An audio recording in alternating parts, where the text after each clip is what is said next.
My name is Beau Legeer. I'm with Harris Geospatial Solutions, formerly known as Axelis Visual Information Solutions. If you don't know that, think of us as the ENVI people. We are the people that make the ENVI software.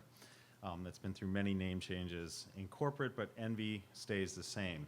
So I'm going to talk to you about how we're using or doing Earth observation in the cloud using ENVI, entirely powered by Amazon Web Services, focusing on the Landsat services in this presentation. So here's what I'm going to talk about. First thing is I'm going to talk about how, or what our goals are with ENVI, with Earth observation in the cloud, and then talk about how we're going to move from an age-old paradigm of file open, and everybody knows what I'm talking about, file open, to search and discover, and how we're making that move thanks to AWS. Then I'm going to do something that I can't believe hasn't been done here yet today, which is a live demo, because this is a demo day, but better late than never, right? So I'm going to do several live demos, and hopefully they'll work. Show you an app that is powered by AWS, running on an iPhone in a video form, and then talk about some things, kind of challenge you to, what can we do next with this information. So the first thing is, what are our goals for ENVI with Earth observation in the cloud? So those of you that know ENVI and know geospatial software in general, geospatial exploitation software, know that for the longest time it's been desktop software. It requires you to bring your data down to your desktop, do a file open, find your data, and then exploit, often one scene at a time. And we've heard many of the pitfalls of this, especially centered around Landsat today. The Landsat workflow, you heard it this morning, I'll reiterate it again. You have to go search and discover that data, copy all the data down, regardless of your analysis. If you want to do analysis on a subset or just one band or three bands, you still have to bring it all down. The time for that is over with, as we've heard all day, and I'll show you how we're addressing that. We also want to expand the amount of data that can be brought to focus problems through cloud data sources, go beyond a single image. And this is possible with the cloud. It's possible when you connect the desktop software to the cloud. It's also possible when you take the analytics that are traditionally available on the desktop and move them to the cloud. We've heard this again already today, moving the processing to the data, and we're doing this as well. You also get the opportunity with Earth observation in the cloud to derive trends and analytics that are not possible through local data. And I'm talking about time. So the cloud gives you, especially the AWS Landsat cloud, just as an example, gives you the ability to go back in time. And I've often heard Shai and some of his colleagues talk about the Digital Globe archive as a time machine. Well, the Landsat archive is also a time machine, just 40 years of time. And let's use that not only to see what the Earth looked like, but derive trends of how it's changed over time, and then what that can tell us about the future. And we can do this now with the cloud data sources in the analytics software that uses those cloud data. We also, with the cloud, can expand the addressable size of imagery-based analytics using the cloud. A classic example of this is what you heard this morning with Digital Globe. And a lot of what Shai talked about is capable to be powered by ENVI.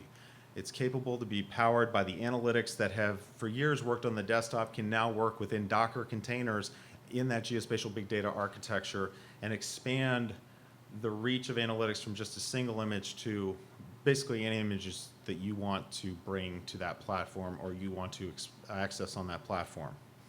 And this all leads to deploying analytics to the connected world. No longer is the desktop the place where you should do your geospatial analytics. It should be done in a web context, and we can do this now because we have the data on the cloud. So the first thing I'm going to talk about is the desktop, because despite all of our efforts and all of my colleagues in the geospatial vendor community to move people off of their desktops, people still love their desktops.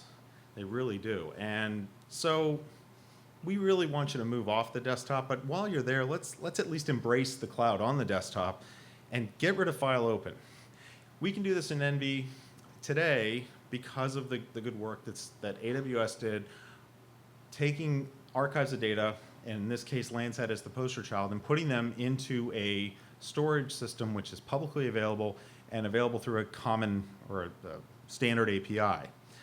So to do that, we've created custom search and discover tools which work on the desktop. An example of this is a tool that's available for our desktop software that queries Landsat 8. And it's a desktop tool. It goes out to Amazon. It takes your desktop bounding box, geographic bounding box, and uses that as a search criteria and allows you to search over time. And it shows you what data is available, even up to and including the most recent data, and allows you to access that and open it in the desktop. When you open it in the desktop, you can then exploit that data like I've done here with a simple classification that was done on a remote data source.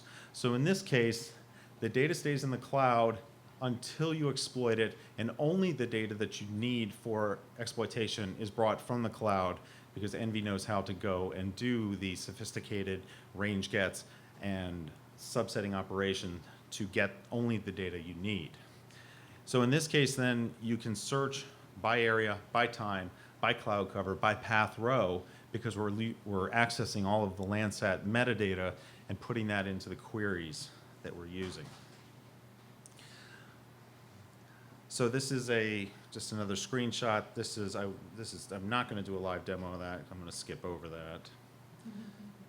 Because let's move straight to the web.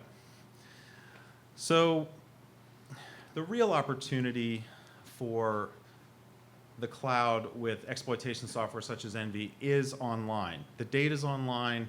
Let's put the compute online. So these server-based analytics, they're a great fit for AWS cloud-based data, because we're going to take the analytics, move them off the desktop, and put them onto a very competent cloud processing platform, and pair that platform with a data store, such as the S3 data store where the Landsat data is. We're going to access the data as a service instead of locally, and therefore we'll have a common interface, and we'll be able to then focus just on the analytics. We're going to create web clients, and the web clients provide map-based search and discovery, so they're going to use the standard type of map. The ones that I'm going to show are powered by Esri, and they're just going to go, and wherever they're located, wherever you have driven them to, a query occurs. And it's going to query the Landsat data, find the data, and show you data options for the analytic that is focused on inside of that web client. So in this case, the details of the data are abstracted to only area and time. That's all you care about. Where do I want to go? What time do I want to exploit? And in my first demo, what 2 times do I want to exploit? Because I'm going to show change detection. So really what these analytics do is they allow the user to focus on a specific problem, just one specific problem. So we're moving beyond large desktop packages that expose toolboxes of data that have hundreds of tools, down to specific web apps that solve one tool, and we have a cadre of those. So the first thing I'm going to show is, the first demo I'm going to show is change detection using Landsat data. This is the first thing that came to my mind when I heard that the AWS data, the Landsat was put in AWS, was change detection. Change detection was an onerous, heavy-duty process prior to the cloud. Because if you think about the process, you'd have to go and find your 2 images through the various sources that have been described today, Data Explorer, etc. Download the entire data, and then turn the tool at the area that you wanted to do change detection at, and you had to often do a 2 gigabyte download. So for this demo, not that. Safari. Oh, there we go. Beautiful. Yep. So for this demo, what I have is I have just a very simple web interface, but it's doing a lot of work here. So what I have here is I just have a map. Every time I move the map, a query is occurring. It's actually going out to the Landsat AWS service, and it's querying the data. You can actually see the footprint overlays, and I'm pulling the 2 times. And so I'm just going to go up to an area here, and I'm also pulling down footprints of the area of these times. So what I'm going to do is, you can see all the data that I've pulled down. I also have a cloud cover threshold here too, so I have limited this to 5% cloud cover and below. I can do that because that data is in the Landsat archive, the cloud cover field. So I'm just going to pick 2 times that are roughly in the same season. Actually, let me pull this to 2013. So I have these 2 times. And then with this, what I can do now is I can run a change detection workflow on a server. But I can go a little bit beyond that at the same time because I have the entire Landsat data set here. I can pull one band up from it and do an image difference between the 2 bands, or I can do something more sophisticated and use all the spectral content of this data and run a spectral index, such as NDVI. So what I'm going to do is I'm going to run a service to ask the data or get wavelength information from the data and then determine, using one of my analytics capabilities, what spectral indices are appropriate to run on that data. And you'll see that there are several. So all of these spectral indices are appropriate to run on the Landsat data because of the wavelength information I pulled out and matched against these basically band algebra indices. So I'm going to pick NDVI. Everybody knows NDVI. I'm actually going to tighten this area up a little bit for sake of time, because I'm going to run this live. And what's going to happen is when I click on change detection, I'm going to run a server-based workflow. I'm going to first find the intersection of the imagery data, and this is going to pull the data, just this AOI from both of those times, to the server, and it's going to intersect the data, make sure it's gridded properly. Then I'm going to run an NDVI on both scenes. So that will normalize the data. Then I'm going to subtract the NDVI results, threshold it, aggregate it, smooth it, and then throw a map output. So this is all happening live on an AWS instance somewhere on the cloud that is close to the AWS instance, or the AWS S3. So here it comes, and what I've pulled out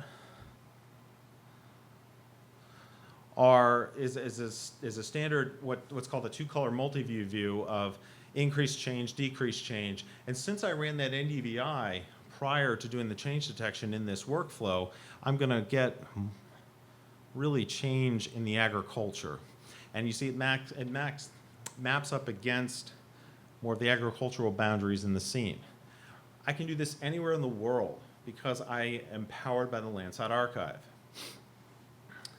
And that is, one of the powers here. This workflow would have been impossible to do without a lot of preparation before, because I would have had to pull all this data down, and I would have had to only do it in one area.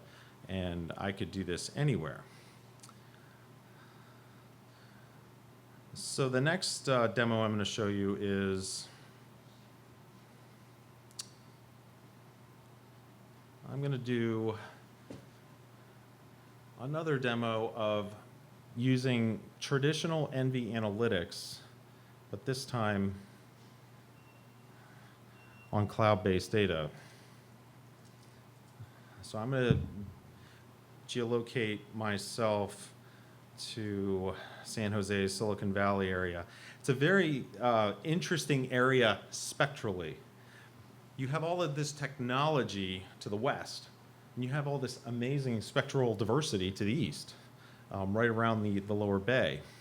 So I'm going to zoom in here, and what I'm going to do here, and Kurt Schroepy alluded to some of this as being possible, is the ability to use the cloud service to derive spectral signatures. And so I'm actually going, and I am doing what in spectral terms is called end member collection. And I'm picking classes from the raw data. And I don't mean to be zooming. So let's go back out. So what you're seeing here is you're seeing that every time I click on a point, It's going to the cloud and it's digging through and getting the spectral signature of that point. It's auto-picked a time in the catalog. So I'm actually just picking from the last scene. And I've derived these end members. These are classes. And what I'm going to do is I'm going to run. Come on, there we go. Steady. Yeah. Sorry. Max. So lame. Oh, there we go. What is he trying to do? Just hit that one. This one? Yep. I'm glad you could hit the button. So this is a real demo. It's a real demo. So this has actually gone and, so I hit an edge boundary. This does happen with the cloud as well. So actually I hit a boundary, and that's why I'm only getting this data. This is real data. I mean, and the Landsat scene that my demo auto picked cut right through this area because I didn't zoom over here enough, which is what I was supposed to do. But you get the point. I derived these signatures from the data, applied them, and it ran, and I have the ability to do supervised classification. So let's do one more demo. This one is pretty cool looking and pretty useful. So this demo allows me to exercise some of the spectral indices that are available in the analytics package against the Landsat data in the cloud to do specific extractions such as ferrous minerals, NDVI, snow, enhanced vegetation, and optimized soil adjusted vegetation. So I'm going to go and do a snow index.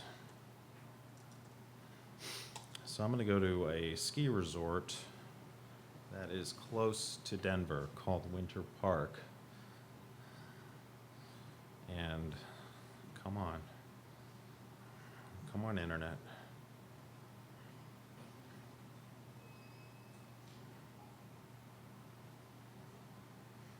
All right, everyone, stop tweeting. I think my connection might be going too. Yeah. We're down. It's the guest Wi-Fi is probably restarting.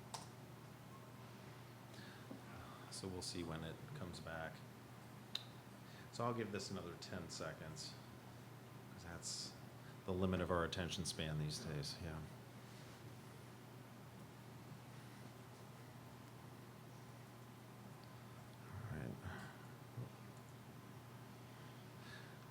All right, let me just go back. I'll come back to that and see if it works later. Okay, so we saw the end member definition, and this is the this was the app that I was going to show you. It basically allows me to select any data in the archive, apply these index to them in a very nice format. And what I was going to do is exactly this: derive or map the snow and quantify the snow from this image using a carefully tuned spectral index to Landsat data. So we've also done taken the same technology powered by AWS and built an app.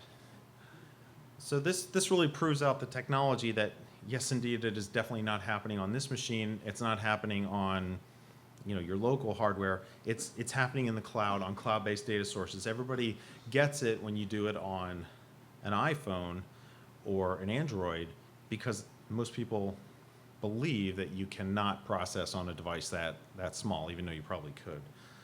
So to show that, I have a video. So in this case, we built an app just for vegetation health monitoring. It's using the same workflow where you select an area of interest. You can use the Google map here, pinch, zoom, but you're going through the same workflow of querying the catalog of Landsat data. In this case, you're just picking the indices. You can choose all of them. So in this case, I'm going to run 3 indices, and when I hit go, it's going to submit that job to the EC2, which is actually going to run the modified difference vegetation index. So it's running on the server, you're still active on your phone, and you're still able to move around and actually go and submit another job. And that's what this is going to do. We're going to go and pick another area, tighten up the zoom a little, or tighten up the area a little bit, and submit this with another set of spectral indices. In this case, I'm going to turn off modified NDVI and just hit run. So the device here is simply being used for area selection and the type of index selection. And it's giving you status, and when it's done, you'll be able to actually visualize the results, which is what's showing here. So this is truly, cloud-based processing. You're just powering it from any client, in this case, an iPhone.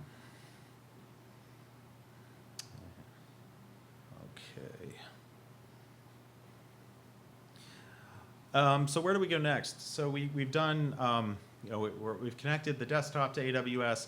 We've built some apps which really exercise the capabilities within AWS, but still are doing kind of standard processing. Where do we go next? Well, it's the next step for us is all about temporal, time trends and large-scale analysis. Not only extending the time that or the amount of data temporally, but spatially. So we want to use this newfound data resource to provide tools to do time and data trending, and also to look at materials over time. So ENVI over its lifetime has been really good at mapping and identifying materials. The evolution of it will be the performance of that mapping, or the mapping of minerals over time, seeing how they change, or seeing how areas that had minerals change over time, whether or not they're or how fast those materials are disappearing from a scene. This all leads to looking backwards to predict future performance, bringing multivariate analysis into equations such as the time, the season, the sensor performance, multiple sensors. It's all possible in the cloud because we can now bring in and mash up all this data on a cloud platform in a web app or a desktop app. And finally, expanding the spatial area using scalable clouds and closed-based data sources. So Landsat's the first, or cloud-based data sources. Landsat's the first, and Digital Globe, as we heard today, and ENVI is powered by Digital Globe today on the geospatial data big platform. So about 6 to 9 months ago, we partnered, Harris, with the ENVI platform, partnered with Digital Globe to put ENVI onto the geospatial big data platform. You heard those details this morning from Shai, and basically what we did from a technical standpoint is we empowered Digital Globe to put ENVI on their platform inside their Docker containers, so that their platform, which exposes these 70, 80 petabytes of data and allows you to do scalable analysis, that analysis can be powered by ENVI at scale. So ENVI's in the mix. Anything you can do in ENVI today, if you know ENVI and you know that you can extend it with IDL, any IDL program can also be done inside this platform. It's as simple as uploading a tool to their Docker, or to Docker, which their system will pick up.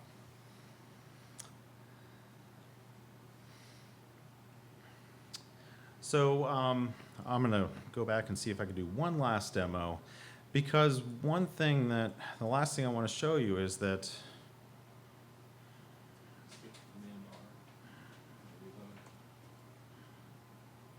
oh, no, I hit.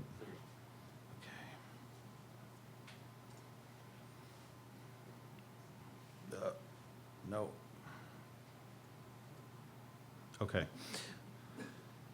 So the last demo I want to show is kind of a work in progress, but one that will show you the type of things we're thinking about.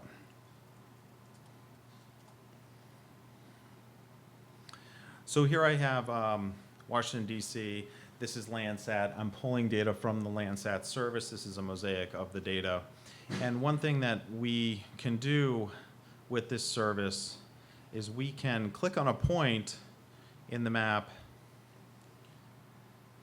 and pull every spectral signature over time out. So that's what this plot represents. This plot represents one point on the Earth over 40 years of time, based on all the data.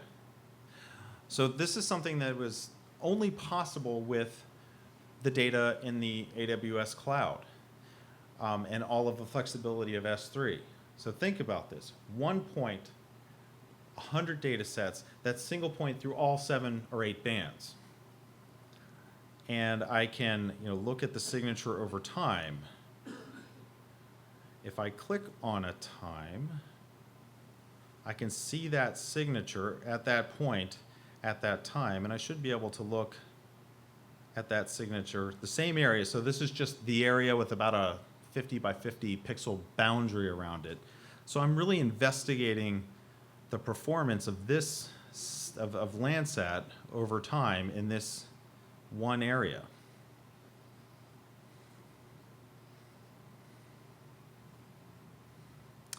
So if you see these data here, where I have zeros, so let's see who really knows Landsat. So if you can't see that time, it says October 10th, 1972. Why are my signatures down at 0 in the first 2 bands? Anybody? Who knows Landsat? They were black and white. Well, they were 3 or 4 bands. Yeah. So Landsat 1, Landsat 2 did not have the number of bands that Landsat 4, 5, and 7 did. The service handles that. It's beautiful. But when I pull a spectral signature, unless I want to write a lot of sophisticated logic here to cut things off and do things, it's easier just to throw them to 0. But show you that that is real data. And that's the pixel. And you'll see I'm getting that only from the 3 or 4 bands. So I can go anywhere in this scene and pick a point. I think what's cool is to go down to the pick the signature over the National Mall, and you see it. There it is in 2015, and let's look at it in 1972. So in 1972, you'll also see another Landsat fact. Landsat 1 was how many meters? 60 meter GSD versus 30. So you see that in the image chip. 2014 a lot better. So February 6, 2015 was a cloudy day over the mall. So you can see this, and we can just pull these image chips out. I'm doing this on the fly because of the service. So that's where the future's going, is that scale of analysis. We have all this data. We can take any pixel and look at its signature over time. Just think about that. Think about the possibilities there. Because if we can get a trending analysis over time for one signature for 40 years, we might be able to predict where it's going at the same time and do a real predictive analytic. And with that, I'm finished. Thank you. My email address is up there as well. And I just also want to thank Jed for putting this together and everyone else at AWS for bringing this event together and for inviting us. And I think I have time for questions. Thanks very much. Just following up on the piece where you were mentioning predictive analytics, are you guys looking at machine learning at all? And how do you think that predictive analytics will really come into play? Yeah, we, like everyone else, are looking at machine learning. And the way that we're looking at manifesting that would be in just very accurate feature extraction and training features, using the machine learning techniques to train features and do just extremely accurate, more accurate than today feature extraction. Yeah. We are using the ENVI engine on the AWS. The problem is that the hardware, the AWS scales with our demand, but the ENVI license doesn't. Do you have any plan to change the license policy in the future? Yeah, so we're being very flexible about the way we license ENVI on the cloud. For example, on Digital Globe's cloud, The license of ENVI is dependent entirely on how much data you're pulling off of their system. Has nothing to do with the compute. So as Shai was mentioning this morning, that system can pull 1,000 images and then run a workflow on each image. It would spin up 1,000 Dockers and each could have ENVI in them. That would be the same license cost. It wouldn't be 1,000 times our license cost to do that. Okay, you would just pay a subscription fee based on the amount of data. So we're very flexible in how we're licensing ENVI on the cloud, because the type of compute, the type of scalability that we're talking about, we want our customers to have that without costing them millions of dollars in software licensing fees. Yeah.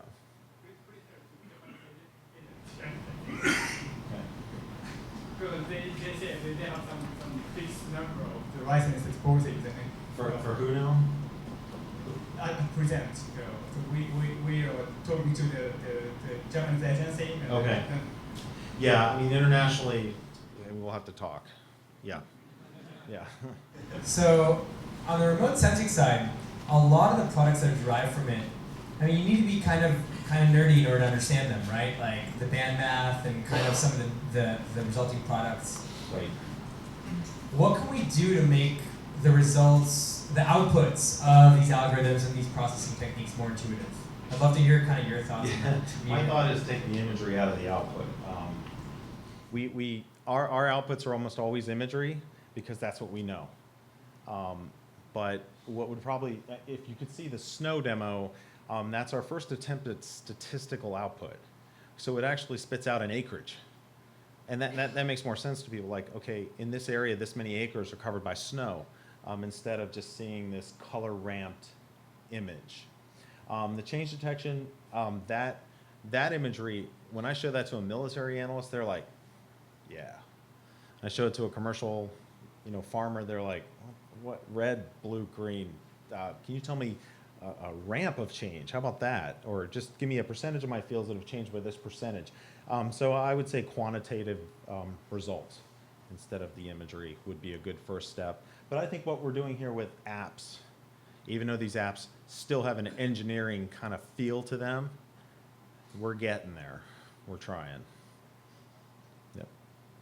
I will just add, I work for the Jane Goodall Institute, and from the conservation community is, just adding to your question, is it's also thinking about that even though having high resolution is great, but decisions are not made at the pixel level. They're made at the polygon level. Yeah.